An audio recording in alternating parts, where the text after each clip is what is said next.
Ya, bueno, buenas noches, doctores. El día de hoy vamos a ver emergencias o urgencias en la área neurológica en pediatría. Bueno, dentro de estos temas, uno de los más relevantes e importantes es el estatus epiléptico. Como ustedes saben, si bien los pacientes en edad pediátrica convulsionan, tenemos una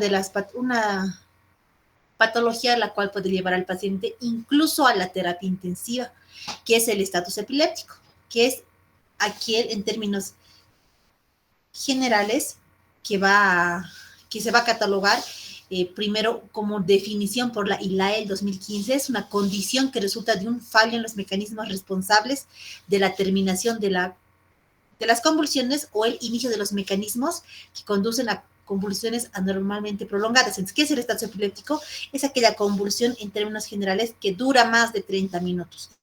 Y alguna vez han debido ver, por ejemplo, cuando un niño convulsiona, si llega la emergencia y actuamos rápido, le colocamos el diazepam, ya sea primero por vía rectal, que es lo ideal, porque no tenemos una vía accesible, y si no para con el diazepam rectal, por vía rectal, entonces colocamos el diazepam por vía endovenosa. Pero, ¿qué pasa con aquellos pacientes que a pesar que les ponemos diazepam, siguen convulsionando, las lesiones no pueden canalizar y llegan a convulsionar, digamos, más de 30 minutos, ya se lo considera como un estatus epiléptico. Ahora también la ILAE ha puesto puntos de tiempo críticos. Entonces, por ejemplo, es el tiempo 1, que indica, ¿no? ¿Cuándo? Momento para iniciar tratamiento.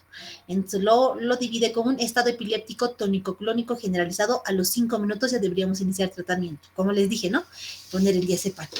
Ahora, un estado epiléptico focal con o sin deterioro de la conciencia. Y en un tiempo 2 ya existe un inicio de daño neuronal potencial. En este caso va a haber un estado epiléptico tónico-clónico, que en el cual ya va a tener una duración de 30 minutos, es decir, que ya está catalogado como un estado epiléptico.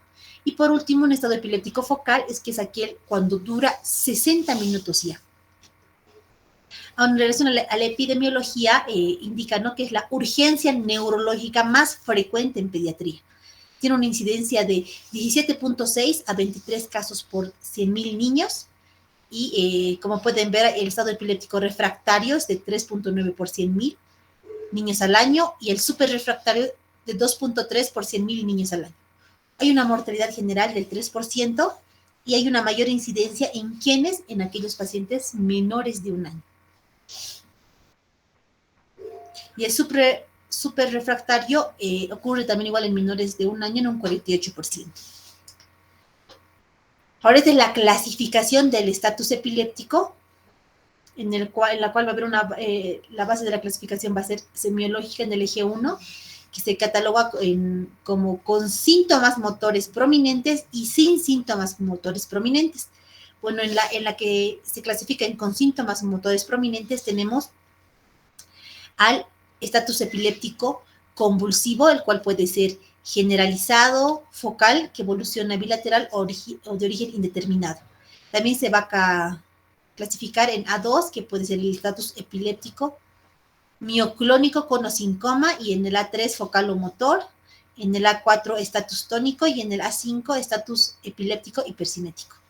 Y en el estatus epiléptico sin síntomas motores prominentes lo va a clasificar también en B1 y B2, en un estatus epiléptico sin síntomas motores prominentes con coma y en el 5, que es más para que sepan, ¿no?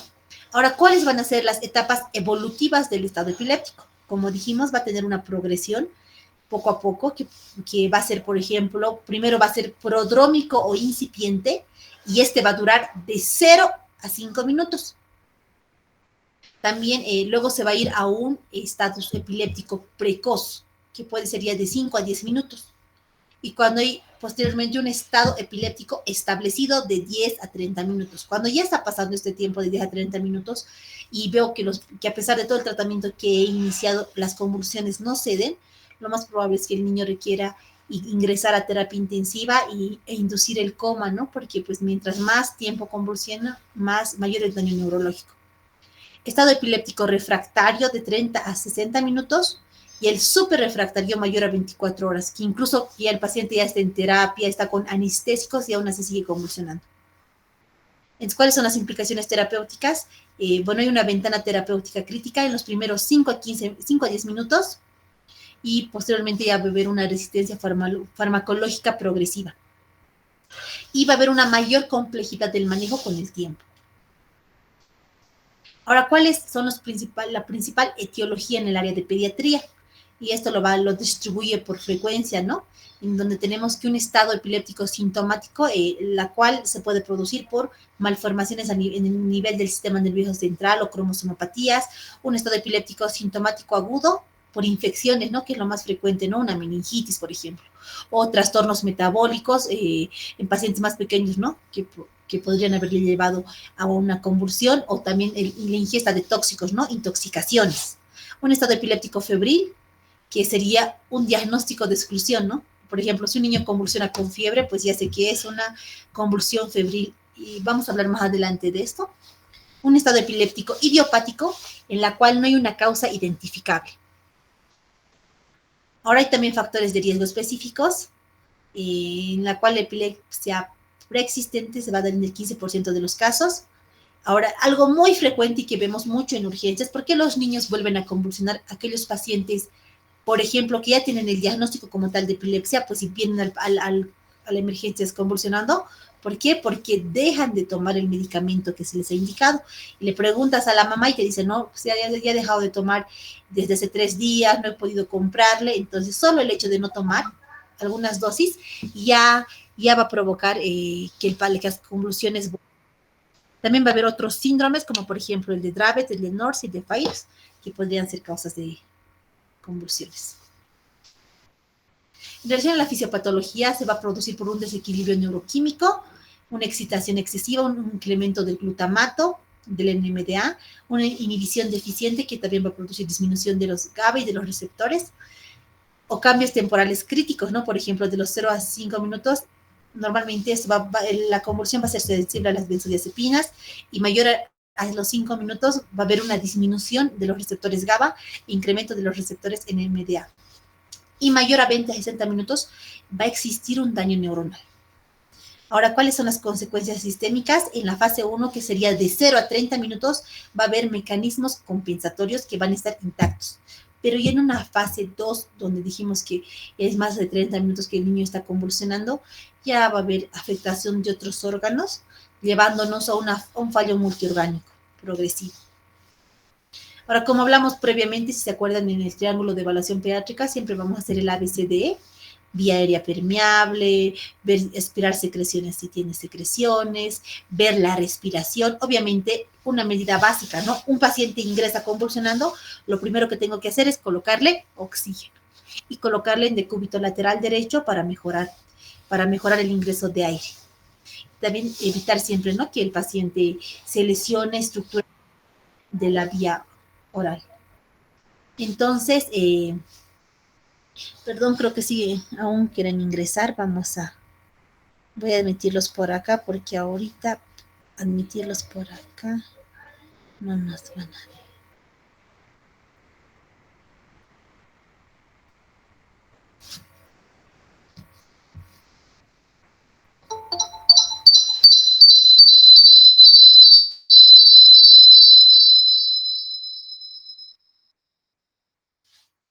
Ya.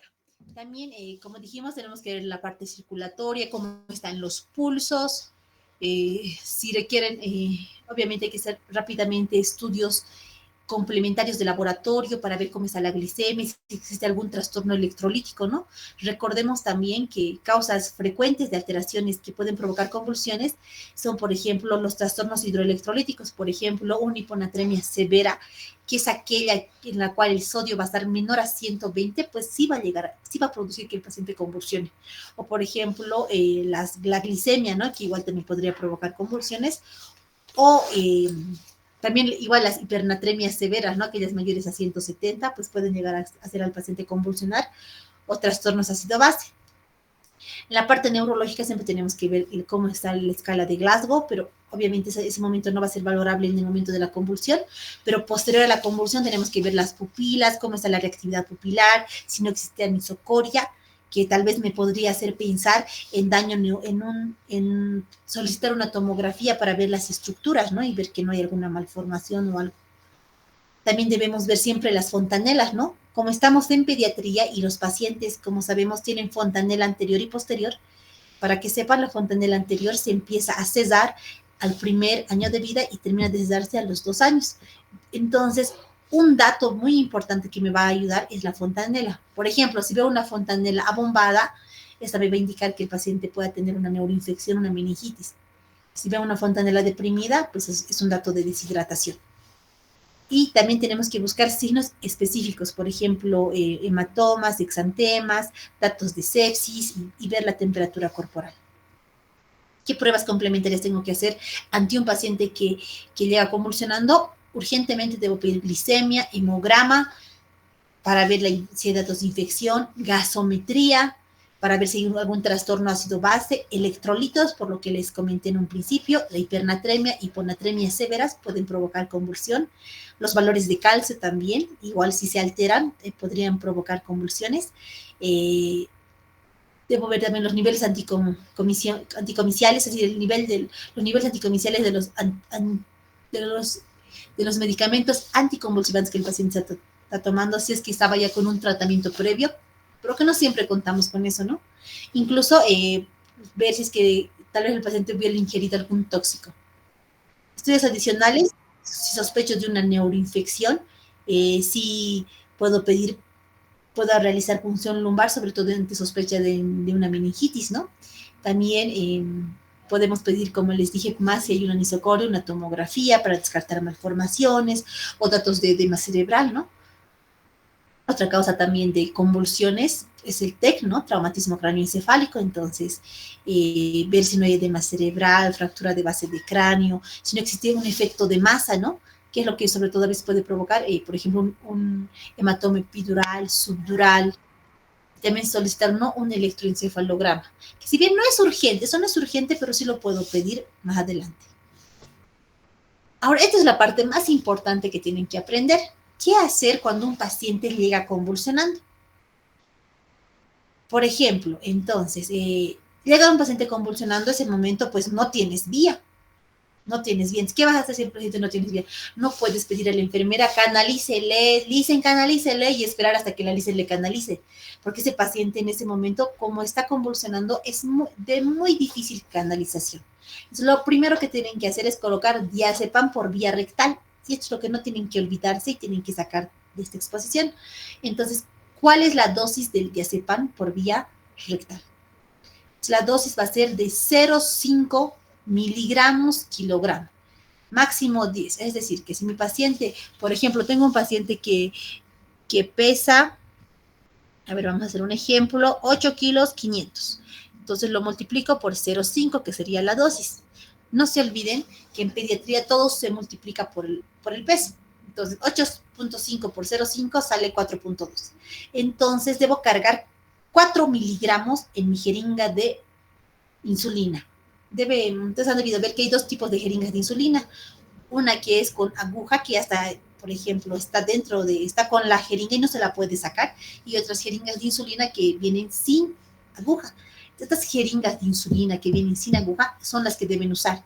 Entonces, en esa jeringa de insulina sin aguja, cargan rápidamente los 4 miligramos, que obviamente hacen regla de 3, ¿no? Viene 10 miligramos de diazepam en 12 ml, entonces hacen regla de 3 y dependiendo cuántos ml le toca, pues le colocan directamente por vía rectal. Una vez que colocan por vía rectal, presionan para que no se salga el medicamento y mientras tanto, pues normalmente en la mayoría de los casos, con diazepam rectal ya dejan de convulsionar. Pero si a pesar de eso el paciente sigue convulsionando, rápidamente la Lisen sí o sí debe canalizar una vía periférica. Ahora, el midazolam nasalobucal, si bien está indicado, pues no lo usamos mucho porque no es de fácil acceso. Ahora, ¿qué hacemos cuando hay acceso venoso? Obviamente ya hemos colocado el diazepam rectal, pero el paciente sigue convulsionando y le colocamos una vía periférica. Entonces, por la vía periférica sí puedo colocar diazepam endovenoso, que si bien en esta diapositiva que le hemos sacado de un artículo de actualización, dice de 0,1 a 0,2 miligramos kilogramo, no se olviden que la dosis es 0.3 miligramos kilogramo. Entonces vamos a hacer el ejemplo. Dijimos que nuestro paciente pesaba 8.5, ¿no? 8.5 por 0.3, ¿cuánto es? 2.5. Como han podido sacar los que me están siguiendo bien. Entonces, le voy a colocar a este paciente 2.5 miligramos, o le indico a la licenciada, ¿no?, que le administre 2.5 miligramos de diazepam endovenoso STAT. Y puedo colocar, como dice acá, máximo 5 miligramos en menores de 5 años y 10 miligramos en mayores de 5 años. Y también podría usar midazolam, pero como les dije, pues aquí está la dosis de 0,1 a 0,2, pero no está así de fácil acceder, no es accesible. Entonces, lo que yo les aconsejo que siempre tengan a la mano es el diazepam rectal, el diazepam en sí, ¿no?, que lo pueden colocar por vía rectal y luego por vía endovenosa. Ahora, ante cualquier medicamento, sobre todo, más que todo con el midazolam, este sí puede provocar al paciente depresión respiratoria, ¿no? Y a veces podemos deprimirlo tanto que deja de respirar y tenemos que hasta intubarlo. Entonces, hay mayor riesgo con más de 2 dosis, por ejemplo, del midazolam. Siempre tengan cuidado con el midazolam. Yo le tengo mucho respeto porque sí produce depresión respiratoria. Y siempre es importante monitorizar al paciente mientras colocamos el diazepam. Luego, estos son otros medicamentos que podemos colocar, el levetiracetam, pero a veces no tenemos a la mano, pues de 40 a 60 miligramos, endovenoso en 5 minutos. Las ventajas es que no produce interacciones y es la de primera elección en estatus epiléptico mioclónico. También podemos poner el ácido valproico por vía endovenosa, pero tampoco tenemos a la mano. Lo que sí tenemos a la mano, pues en caso de, ya le he colocado diazepam en vía rectal, sigue convulsionando. He pasado a diazepam endovenoso, sigue convulsionando, y lo que nosotros hacemos en la área de pediatría es impregnar con fenitoína, que sería mi primera elección. Entonces, les impregnamos con fenitoína a una dosis de 20 miligramos kilogramo en 20 minutos, con solución mezclado, diluido con solución fisiológica. Y posteriormente, ya, si bien lo hemos impregnado a una muy buena dosis, que es 20, posteriormente lo dejamos a una dosis de mantenimiento, que es 7 miligramos kilogramo día, cada 12 horas. Obviamente siempre monitorizando al paciente, y está contraindicada la fenitoína en caso de hipotensión y arritmias. Ahora también es indicado en consideraciones especiales, ¿no?, la piridoxina. 100 miligramos en menores de 3 años cuando pensamos que la causa es, la estados epilépticos es de causa desconocida. Ahora, ¿cuál es mi tercera línea en estatus epiléptico refractario? Es aquella que dura más de 30 minutos, ¿no? Si persiste tras la primera, y según creo que están queriendo ingresar.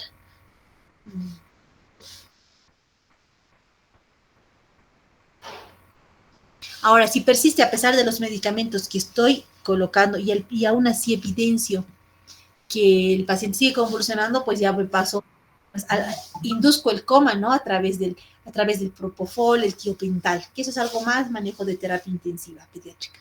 Bajo monitorización continua, pido electroencefalograma y veo cómo me va, ¿no? Esto es la última y tercera línea. Con esto ya sí tenemos que controlar las convulsiones. Entonces, ¿cuál es el algoritmo de tratamiento? ¿Qué es lo que tienen que llevarse el día de hoy a sus casas? Primera línea, ¿qué voy a hacer cuando un niño convulsiona? Las benzodiazepinas. Entonces usamos el diazepam por vía rectal, si no funciona, por vía endovenosa. A los 5 a 10 minutos, segunda dosis de benzodiazepinas, si no cesa. Es decir, digamos, le he colocado, por ejemplo, diazepam por vía rectal. Le he colocado una dosis y el niño sigue convulsionando. A los 5 minutos vuelvo a colocar la segunda dosis del diazepam, la misma dosis, vuelvo a repetir. A los 10 a 15 minutos ya le doy la segunda línea, que como les dije, en nuestro caso, que es más fácil de conseguir, es la fenitoína. Y posterior a los 15 a 30 minutos, el paciente sigue convulsionando y doy una segunda droga de segunda línea, que en este caso sería el fenobarbital, que sería a la misma dosis de la fenitoína, que sería 20 miligramos, vuelvo a impregnarle. Y mayor a 30 minutos sigue convulsionando, pues ya hago un coma anestésico, un coma inducido en la terapia intensiva. El paciente ya intubado y todo lo demás, ¿no? Entonces, dentro de los principios que tienen que acordarse es que tiene que haber un tratamiento paralelo más no secuencial, siempre tenemos que colocar un acceso vascular temprano y si estoy capacitado, puedo colocar un acceso intraóseo.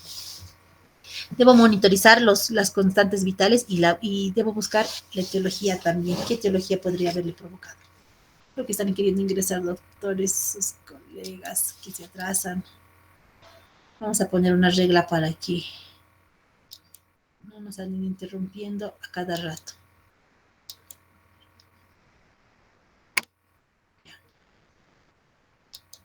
Por favor, para la siguiente no se atrasen en ingresar.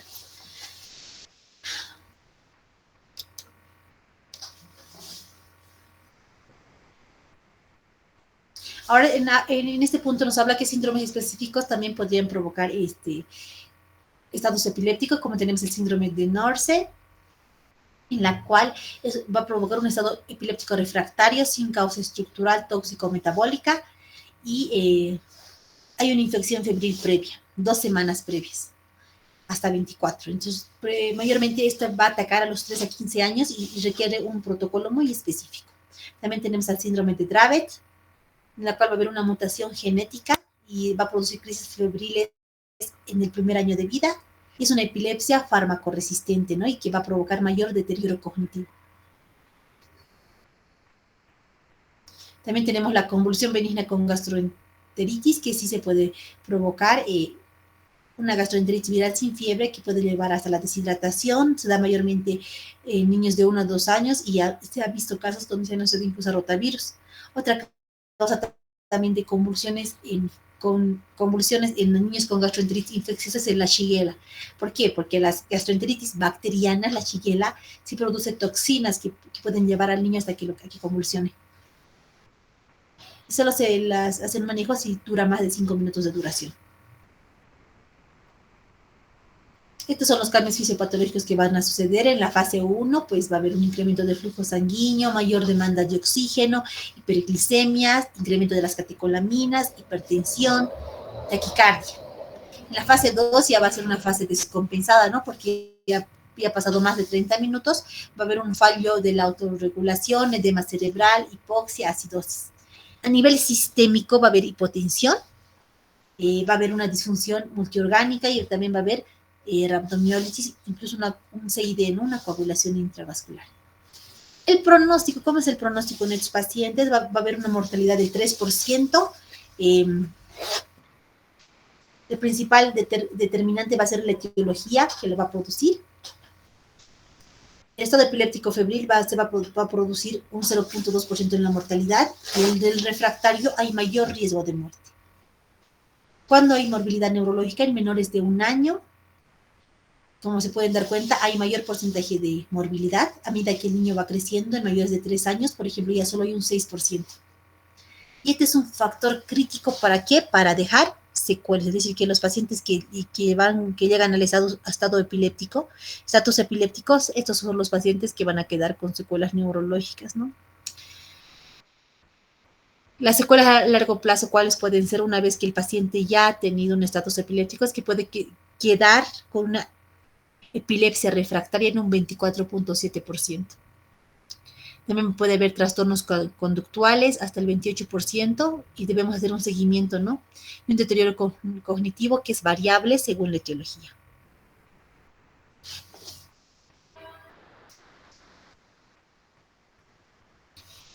Entonces, como dijimos, ¿cuáles son los aspectos prácticos? Previamente el ABC, pedir laboratorios, indicar oxígeno y iniciar directamente las benzodiazepinas. Nunca se olviden el diazepam como primera línea, posteriormente vía rectal, vía endovenosa, fenitoína, fenobarbital. Pero ustedes, su manejo inicial debe ser el diazepam. No pueden mandar a un paciente convulsionando o sin medicación. Sí o sí tienen que colocarle una benzodiazepina. Pedir laboratorio, hacer una historia clínica detallada. ¿Cuáles son los errores que siempre debemos evitar? Un retraso en el tratamiento por búsqueda de acceso endovenoso. Ya dijimos, ¿no? La dosis del diazepam por vía rectal, 0,5. Debemos también evitar colocar dosis insuficientes de la medicación. Siempre debemos calcular la dosis por el peso, porque todo en pediatría es por peso. Ahora, si no sé colocar bien en intraósea, no la coloco. Y como les dije, siempre la segunda línea va a ser, la primera línea va a ser la fenitoína. Medicamentos peligrosos, bueno, acá la nombro, ¿no? La fenitoína, que siempre debemos tener protección ocular y respiratoria. El ácido valproico, por ejemplo, mujeres en edad fértil, siempre también tenemos que pedir consentimientos, ¿no? Como ya dijimos, aquí volvemos a repetir una y otra vez cuáles son los puntos claves que vamos a recordar, que debemos tratar desde que se ha iniciado las convulsiones con la primera línea, segunda línea, tercera línea, y todas las medidas generales debemos hacerlas simultáneamente y debemos buscar la etiología que le ha llevado a convulsionar al paciente y tratarla.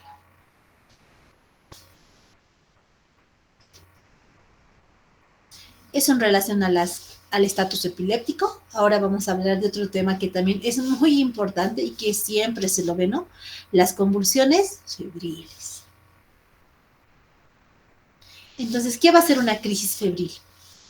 Las crisis febriles van a ser aquellas crisis convulsivas asociadas a enfermedad febril en ausencia de ¿qué? De infecciones del sistema nervioso central, es decir, una neuroinfección, una meningitis, en ausencia de desequilibrio hidroelectrolítico que le ha provocado la convulsión, o en ausencia de convulsiones afebriles previas.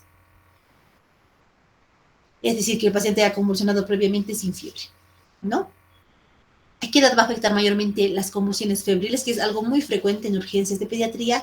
Afecta más que todo a niñas de entre 6 a 60 meses, es decir, hasta los 6 años más o menos que les afecta. ¿Cuál es la clasificación? Bueno, las convulsiones febriles se van a clasificar en dos. En convulsiones febriles simples, que son las más frecuentes que vemos en el 70%, y también convulsiones febriles complejas. Ahora, ¿cuál es la diferencia? Y esto es algo importante que tienen que saber, que las convulsiones febriles simples, primero, van a durar poco tiempo, menos de 15 minutos, y las complejas van a durar más de 15 minutos. En las simples, las convulsiones van a ser generalizadas. En cambio, en las complejas, las convulsiones son más focalizadas, es decir, solamente convulsiones de la cara, hay movimientos repetitivos en cara o solamente en el brazo derecho. En cambio, las simples son generalizadas. La frecuencia es algo muy importante, a veces es la parte donde se equivocan. Por ejemplo, una convulsión febril simple es aquella que se va a producir un episodio de convulsión con fiebre, solo una convulsión en 24 horas, pero ya lo denominamos compleja cuando hay más de 2 convulsiones en 24 horas. Ahora, el estado postcrítico en las convulsiones febriles simples va a ser breve, en cambio en las complejas va a ser prolongado y más una parálisis, puede haber hasta parálisis de todo. Lo que dijimos previamente, ¿no? Puede haber variantes especiales, como por ejemplo puede llegar a un estado epiléptico, ¿no? Que dijimos que es aquella convulsión que dura más de 30 minutos. También puede haber una convulsión febril plus, en la cual la convulsión febril se da en mayores de 5 años. ¿Qué se quiere decir? Es decir, como les dije previamente, las convulsiones febriles mayormente duran hasta los 5 a 6 años. Pero si veo una convulsión febril en mayores de 6 años, por ejemplo, pues le puedo denominar una convulsión febril plus. Más crisis afebriles. Ahora, ¿qué factores de riesgo me pueden llevar a una convulsión febril? Para recurrencia, siempre tengo que buscar si existe algún antecedente familiar, por ejemplo, que la madre haya convulsionado con fiebre cuando era niña, la edad menor de 12 meses. Tengo que ver si existe una menor a 1 hora entre la fiebre y la convulsión febril. Si existía menos de 40 grados centígrados en la primera convulsión febril. Y para epilepsia tengo que ver si existen antecedentes neonatales patológicos, como por ejemplo, ¿cuáles? Por ejemplo, un paciente que ha nacido muy prematuro, que ha sido invadido, ha estado intubado con muchos medicamentos, que ha requerido hasta vasoactivos. También, ¿qué es lo que me puede llevar a epilepsia? No me va a llevar a epilepsia una convulsión febril simple, podría, no siempre, pero me podría llevar a epilepsia una convulsión febril compleja. También alteraciones del neurodesarrollo o un antecedente familiar de epilepsia. ¿Cuál es la probabilidad de recurrencia? Sin factores, el menor de 15%, y mayor a 2 factores, mayor al 30%. Y mayor o igual a 3 factores, mayor al 60%.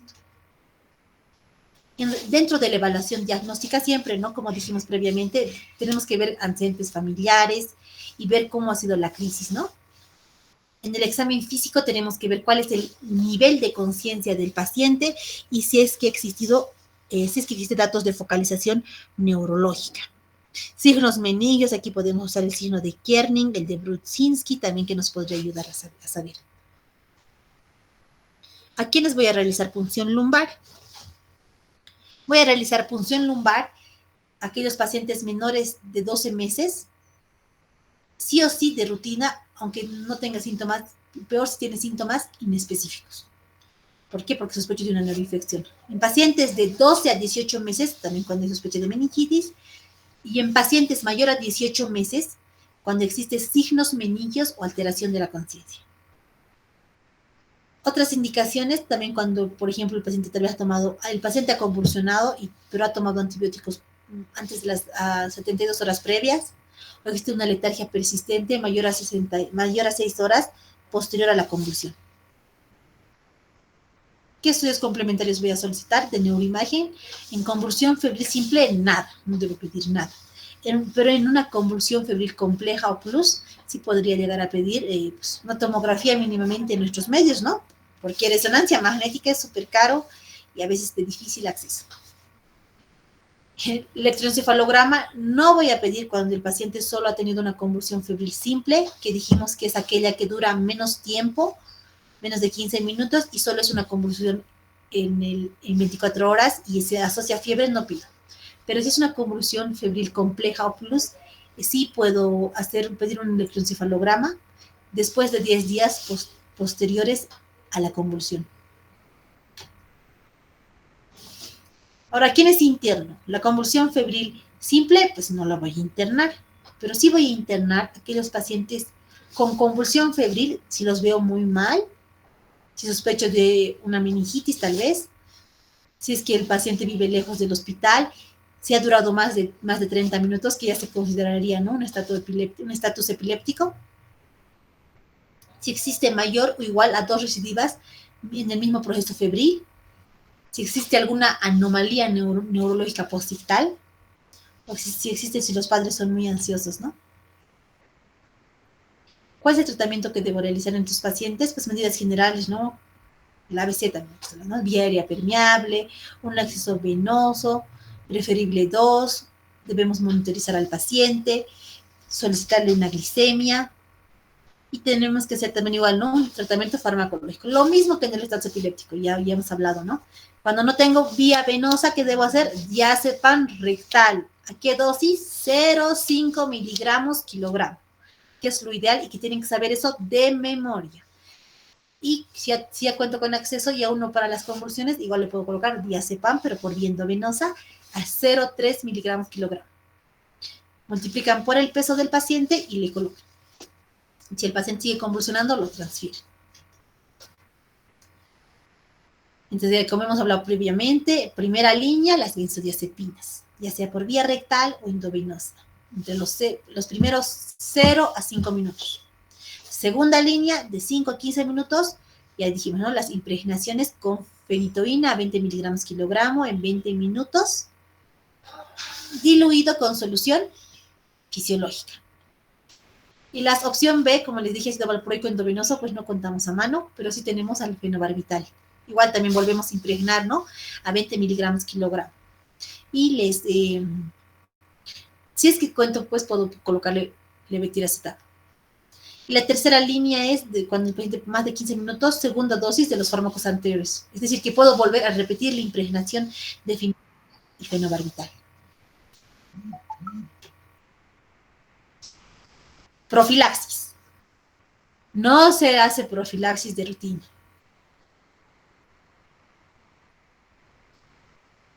Ahora, en convulsiones febriles complejas, pues no está indicado, la verdad, nosotros no lo indicamos, pero sí en este artículo no indica, ¿no? Que podemos dar diazepam vía oral o rectal, pero indicar a los padres que lo coloquen, medio no.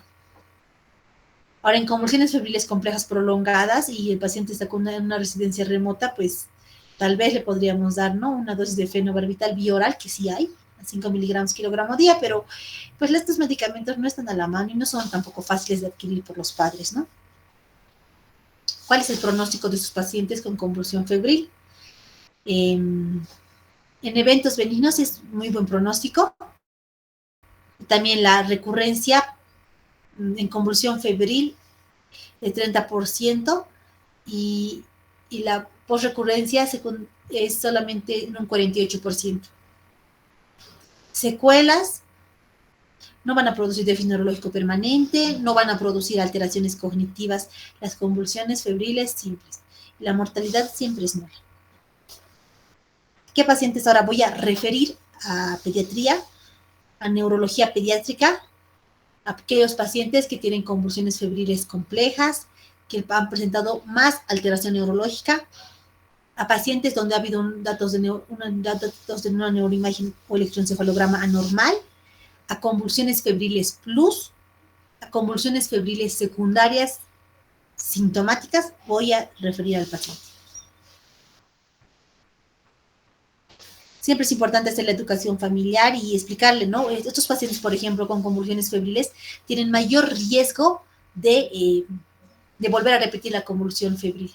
Es decir, que cada vez que tiene fiebre, tienen una predisposición genética a volver a convulsionar. Entonces, tengo que explicar esto al padre, por lo cual el padre tiene que saber que siempre contar con un termómetro a mano y si ve que el paciente ya tiene temperatura, inmediatamente dar un antitérmico, ¿no? Tener siempre a la mano ibuprofeno, paracetamol, dioxatol en gotas y explicar cómo se debe manejar la crisis. Y explicar siempre, ¿no?, que la convulsión febril simple no causa daño estructural y sí puede existir una recurrencia, sobre todo en hermanos, y existe un riesgo de epilepsia, más que todo en las convulsiones febriles complejas, pero en un bajo porcentaje, pero sí existe. Entonces, ¿cuáles son los puntos claves? Hacer una historia clínica adecuada, ver algo importante, ¿no? Si el paciente ha convulsionado por fiebre, ¿por qué ha hecho fiebre? Porque tal vez tiene una infección, ya sea viral, bacteriana, pero tiene una infección.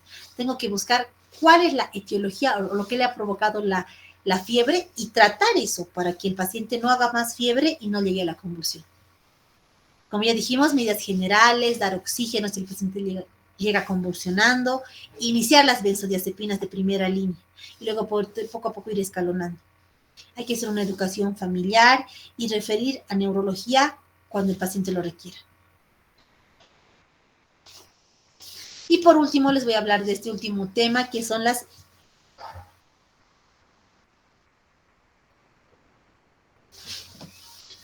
Y por último, este tema también que es muy importante. Espérenme, creo que me están escribiendo acá. No sé si hay más personas que están intentando ingresar, pero tampoco ya sonó más. Ya, por último, vamos a hablar de ese tema también. Vamos a hablar de este tema también, que es muy importante, las meningitis y las encefalitis.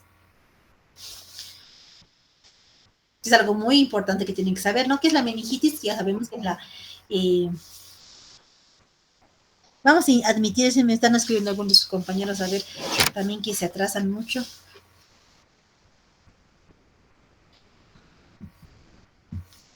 A ver, vamos a volver a ingresar. A ver, ¿dónde están?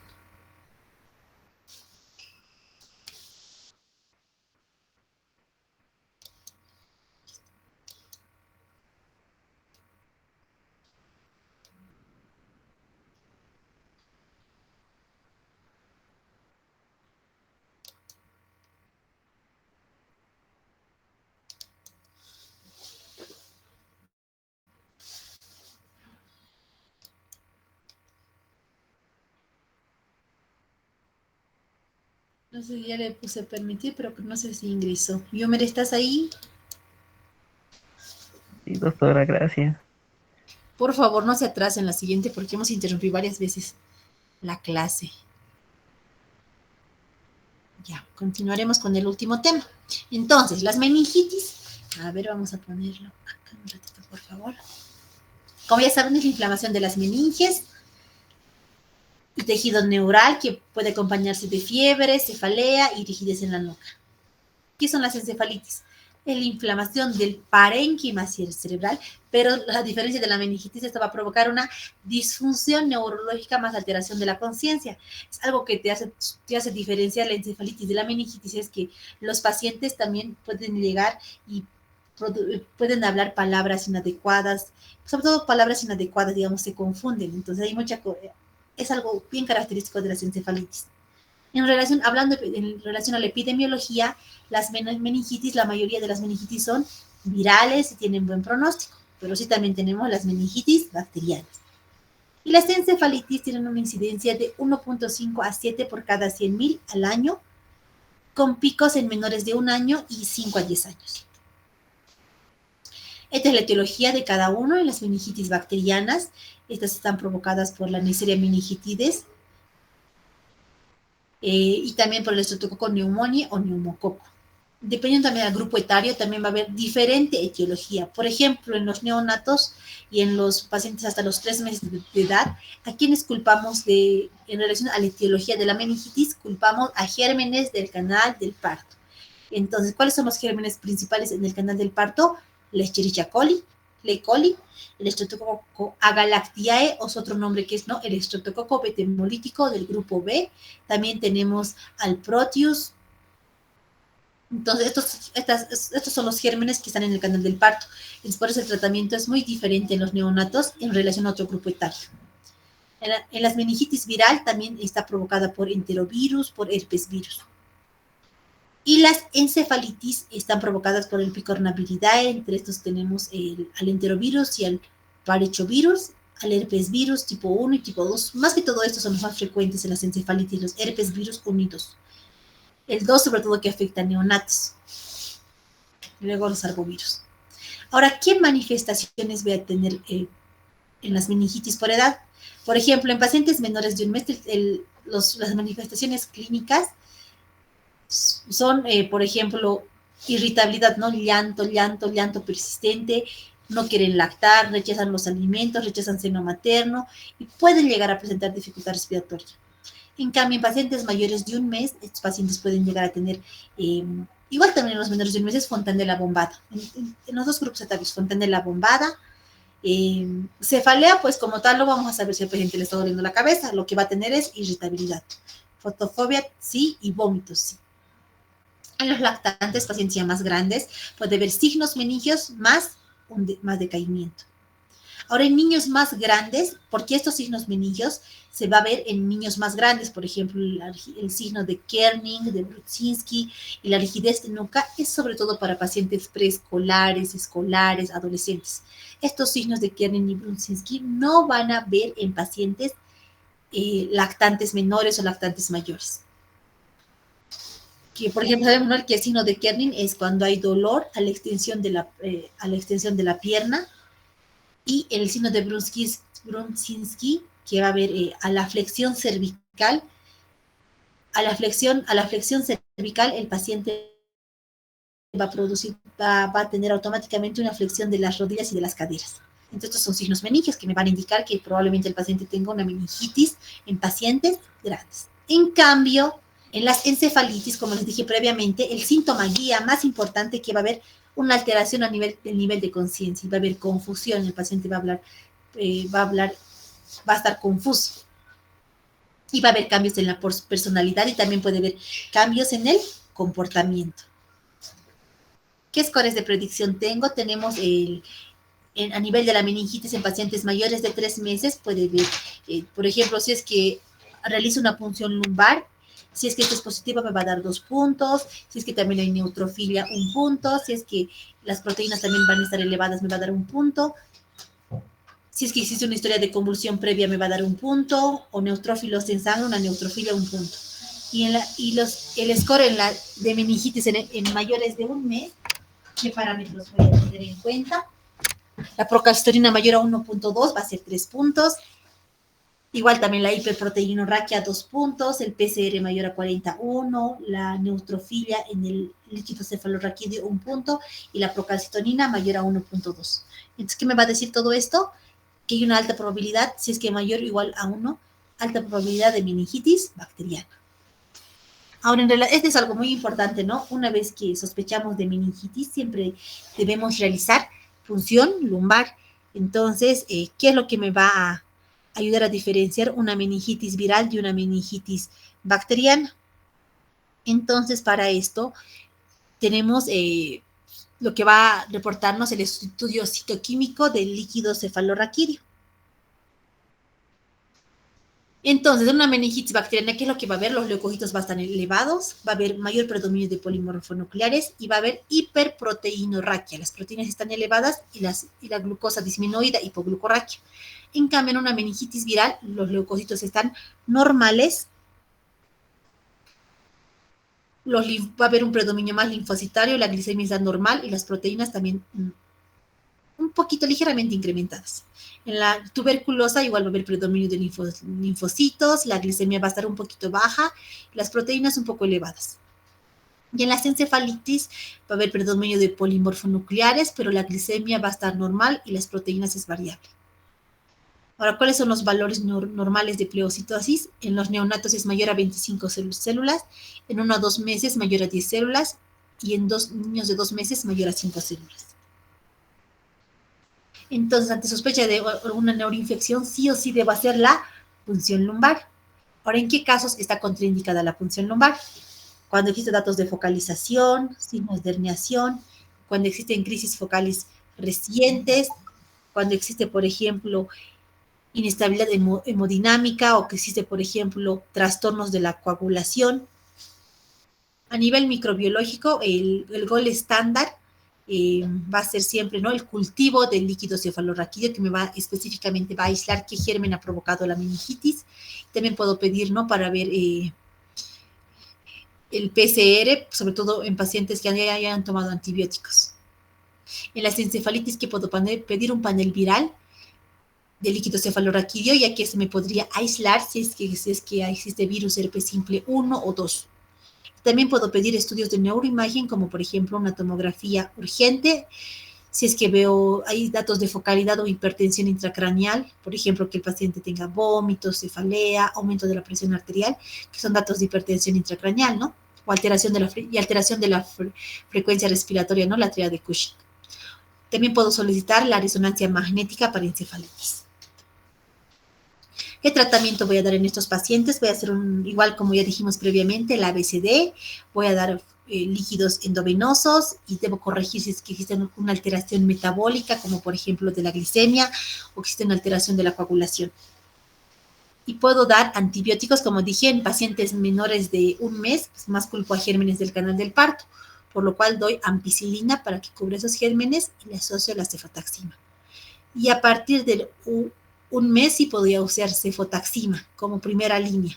Si que veo que es una infección, una meningitis muy fuerte, puedo asociarle hasta vancomicina. Pero nosotros mayormente tratamos con un solo antibiótico, que es la cefotaxima a dosis meningia.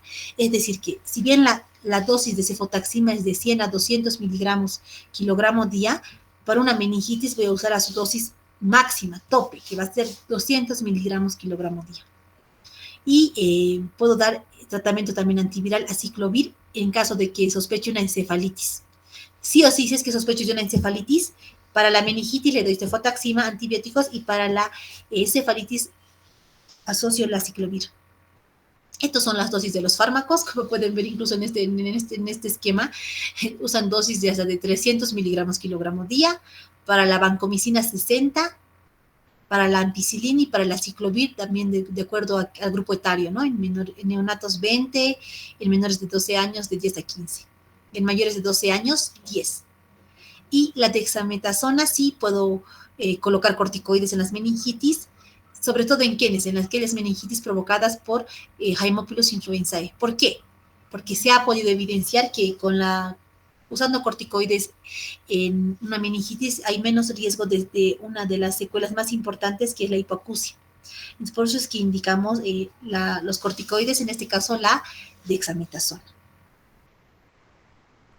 antes del antibiótico, y con el antibiótico se le da en horario por 48 horas a una dosis de 0,15 miligramos kilogramo. ¿Cuáles son los criterios ahora para ingreso a terapia intensiva? Si el paciente está con datos de choque, de SID, cuando hay crisis convulsivas que ya provocan focalidad, datos de hipertensión intracraneal, un Glasgow menor a 8, ¿no? Que como dijimos es una indicación para la intubación endotraqueal, o cuando existe sodio menor a 120, es decir, hiponatremias severas. Profilaxis, sí deberíamos hacer profilaxis en los contactos, sobre todo cuando hay una meningitis por Neisseria meningitidis, en convivientes cercanos a la persona que está cerca del paciente, ¿no? Por ejemplo, puedo usar la rifampicina en adultos y en niños. También puedo dar alternativas como la ceftriaxona o el ciprofloxacino. Y cuando hay profilaxis por Haemophilus influenzae, puedo dar también igual en convivientes con la rifampicina. Y en Streptococcus pneumoniae no está indicada la profilaxis. ¿Con quiénes voy a hacer el diagnóstico diferencial de una neuroinfección?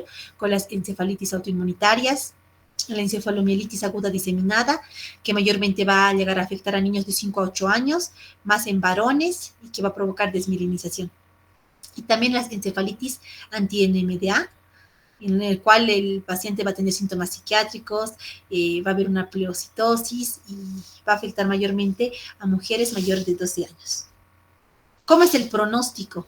Bueno, el pronóstico en meningitis va a haber una mortalidad del 4 a 5%, puede llegar a producir secuelas auditivas en un 10 a 13%, y es peor el pronóstico. Es peor el pronóstico cuando la etiología es por un neumococo, ¿no? Streptococcus pneumoniae. Ahora, el pronóstico en las encefalitis, cuando es más que todo provocada por el virus de herpes simple sin tratamiento, sí va a llegar a producir 70% de mortalidad. En las encefalitis herpéticas, 50% puede dejar secuelas neurológicas, y existe un mejor pronóstico en las encefalitis virales. Ahora sí debemos hacer seguimiento a estos pacientes posterior al alta. Debemos hacer, ¿qué es lo que tenemos que hacer? Como dijimos que las secuelas son más, que puede provocar hipoacusias, debemos hacer evaluaciones auditivas y también valoraciones neurológicas, ¿no? Si existiera hipoacusia, pues sí podríamos considerar el implante coclear. Entonces, ¿qué hacemos? Sospechamos meningitis o encefalitis, hacemos el triángulo de evaluación pediátrica. Igual debemos realizar una historia detallada, clínica detallada, y debo realizar punción lumbar, o debo verificar también si existe contraindicación para la punción lumbar, ¿no? Como por ejemplo alteraciones en la coagulación, alteraciones hemodinámicas, plaquetas bajas, perdón. Ahora también, si hago por la punción lumbar, debo solicitar estudio citoquímico de líquido cefalorraquídeo, el cultivo de líquido cefalorraquídeo, que es muy importante. Y debo iniciar tratamiento antibiótico, y si sospecho, no está muy claro mi diagnóstico y parece tanto meningitis y encefalitis, entonces le doy tanto el antibiótico, la cefotaxima, más el aciclovir en caso de que sospeche encefalitis. Y también debo hacer el paciente observación más aciclovir si es que sospecho encefalitis. Ahora, ¿cuáles son los mensajes claves en esta última diapositiva? Bueno, pues siempre tengo que hacer un diagnóstico, si es que sospecho, tengo la sospecha clínica de una neuroinfección, sí o sí debo realizar una punción lumbar. Debo hacer también un PCR, que es más sensible que el cultivo, y puedo hacer el score, ¿no?, que les enseñé previamente para ver que me ayuda a la estratificación. Y lo más importante es no demorar el inicio del tratamiento antibiótico si sospecho más que es una meningitis bacteriana. Y dar siempre aciclovir en caso de encefalitis, y la dexametasona, como les dije, más que todo está indicada en las meningitis en las cuales sospecho una meningitis por Haemophilus influenzae, para disminuir la hipoacusia. El pronóstico en las meningitis virales es excelente. Siempre debemos hacer un seguimiento auditivo y una profilaxis de acuerdo al contacto, de los contactos del paciente.